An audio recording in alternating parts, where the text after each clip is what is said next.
সবাই আপনাকে ভুলে গেলেও কিন্তু আপনার রব আপনাকে ভুলবে না। এই ওয়াজটি দ্বারা এই কথাটি বোঝা যায়।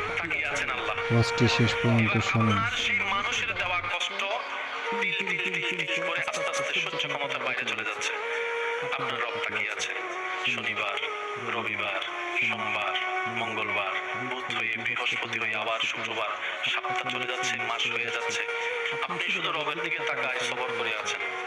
রবের যেদিন ইচ্ছা হবে, রব ফেরেশতাকে বলবে, কি রে, আমার বান্দাকে মাসের পর মাস, বছরের পর বছর কষ্ট দিচ্ছে, সেভাবে ধৈর্য ধরে সহ্য করে আছে কেন? ফেরেশতা বলবে, আল্লাহ তোমার হুকুমের অপেক্ষায় বসে আছে, তোমার হুকুমের অপেক্ষায় বসে আছে। সে তোমাকে সন্তুষ্টি করার জন্য মুখ থাকার পরও গালির পরিবর্তে গালি দিচ্ছে না। আল্লাহ, সে তোমাকে রাজি করার জন্য মারের পরিবর্তে মার দিচ্ছে না। সে দুনিয়ার মানুষ সৃষ্টি তাকে কষ্ট দিচ্ছে, সে তোমার সৃষ্টিকে ভালোবাসা দিয়ে যাচ্ছে, মায়া দিয়ে যাচ্ছে, সেবা দিয়ে যাচ্ছে।